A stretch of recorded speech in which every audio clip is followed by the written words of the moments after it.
UP के हमीरपुर में encounter, STF और पुलिस ने विकास दुबे गैंग के शातिर अपराधी अमर दुबे को मार गिराया। कानपुर एनकाउंटर में वांटेड था अमर दुबे।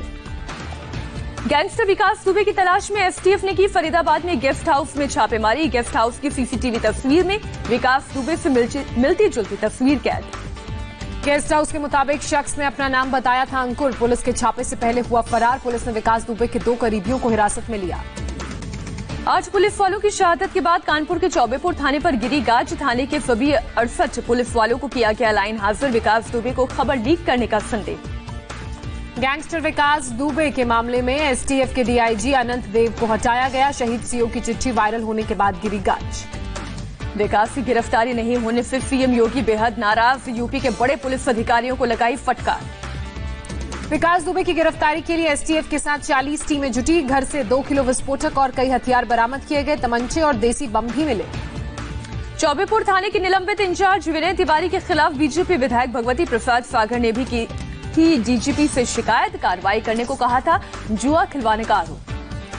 कानपुर में सीओ बलहौर के ऑफिस पहुंची आईजी लक्ष्मी सिंह। वायरल चिट्ठी पर सीओ कार्यालय में की पूछताछ।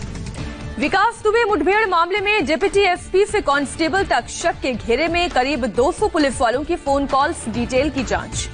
नोएडा के सेक्टर 128 और नोएडा एक्सटेंशन में 2 जगह एनकाउंटर। पुलिस ने 2 बदमाशों को गिरफ्तार किया।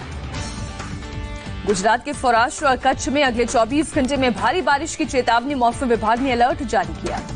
2 दिनों की लगातार बारिश से गुजरात के कई हिस्सों में बाढ़ जैसे हालात। जामनगर में रणजीत सागर डैम में पानी ओवरफ्लो। जामनगर के पास खोडियार मंदिर डूबा। शहर के निचले इलाकों में कॉलोनियों में घुसा पानी। जामनगर में रंगमती नदी उफान पर। अचानक पानी आने से नदी किनारे खड़े दर्जन ट्रक डूबे।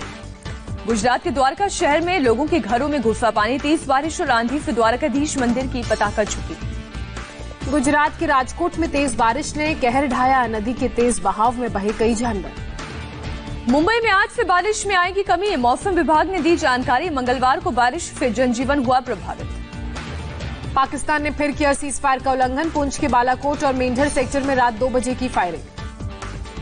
एलएसी पर डिसएंगेजमेंट प्रोसेस जारी। हॉट स्प्रिंग और गोगरा इलाके से टेंट उखाड़कर वापस लौटती दिखी चीनी सेना।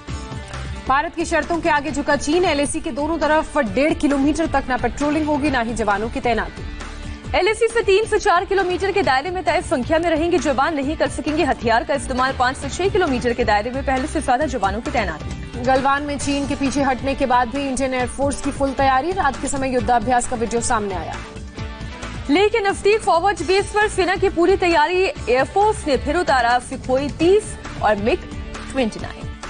चीन ने पेंगोंग सो से 4 किलोमीटर ईस्ट में रडार लगाया। इंडिया टीवी की एक्सक्लूसिव जानकारी के मुताबिक भारत की गतिविधियों पर नजर रखने की कोशिश।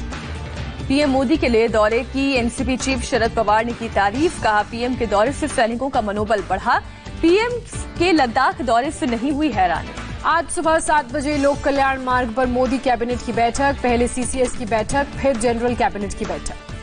मुंबई से आई राहत भरी खबर। 24 घंटे में कोरोना के केवल 806 नए केस। 2 महीने का सबसे कम आंकड़ा। मुंबई में एक दिन में कोरोना से 64 लोगों की मौत। मरने वालों की कुल संख्या 5000 के केवल एक कम। मरीजों की संख्या की बात की जाए तो कुल संक्रमितों की संख्या 86,132। महाराष्ट्र में 24 घंटे में 5,134 नए पॉजिटिव मरीज। मरीजों की तादाद 2,17,121 हुई। दिल्ली में फिर बड़े कोरोना के मामले। 24 घंटे में 2008 नए पॉजिटिव केस सामने आए। कुल मरीजों की संख्या 1,02,831 हुई। दिल्ली में कोरोना से 24 घंटे में 50 लोगों ने तोड़ा दम। मौत का आंकड़ा 3,165 हुआ। दिल्ली के कॉमनवेल्थ गेम्स गांव में बना 500 बेड का कोविड केयर सेंटर आज से होगा चालू। सीएम केजरीवाल और एलजी अनिल बैजल करेंगे उद्घाटन। देश में कोरोना के एक दिन में 22,252 नए केस। मरीजों का आंकड़ा 7,19,665। पिछले 24 घंटे में कोरोना से 467 मरीजों की मौत। मरने वालों की कुल तादाद 20,160 हुई। बिहार में एक दिन में कोरोना के 385 नए केस। राज्य में कुल आंकड़ा 12,535 तक पहुंचा। अभी तक 97 लोगों की मौत। गुजरात में कोरोना में भारी तेजी। एक दिन में रिकॉर्ड 778 पॉजिटिव केस सामने आए। अब तक 37,636 लोग संक्रमित पाए गए। गुजरात हाईकोर्ट आज से 3 दिन तक रहेगा बंद। 7 लोगों के पॉजिटिव पाए जाने के बाद फैसला। पूरे परिसर को किया जाएगा सैनिटाइज। यूपी में कोरोना का नया रिकॉर्ड। 24 घंटे में 1346 नए मामले सामने आए। 18 लोगों की मौत। 30,000 के करीब पहुंची मरीजों की संख्या। नोएडा में कोरोना के 115 नए मामले सामने आए। गाजियाबाद में भी एक दिन में 149 लोग पॉजिटिव पाए गए। कोरोना की वजह से सीबीएसई ने 9वीं से 12वीं तक के छात्रों को दी बड़ी राहत। 2020-21 के लिए सिलेबस में 30% तक कटौती। ब्राजील के राष्ट्रपति बोल्सोनारो को हुआ कोरोना। खुद संवाददाताओं से बातचीत के दौरान ऐलान किया, ले रहे हैं हाइड्रोक्सीक्लोरोक्वीन दवा। ब्राजील में एक दिन में फिर 42,000 से ज्यादा कोरोना पॉजिटिव केस सामने आए। 1,185 लोगों की मौत हुई। महेंद्र सिंह धोनी के जन्मदिन पर हार्दिक पांड्या ने दिया सरप्राइज। रांची में उनके घर पहुंचकर दी बधाई। कोरोना काल के बीच आज से इंटरनेशनल क्रिकेट की वापसी। साउथहैम्पटन में खेला जाएगा इंग्लैंड और वेस्टइंडीज के बीच पहला टेस्ट। दर्शकों की नहीं होगी एंट्री।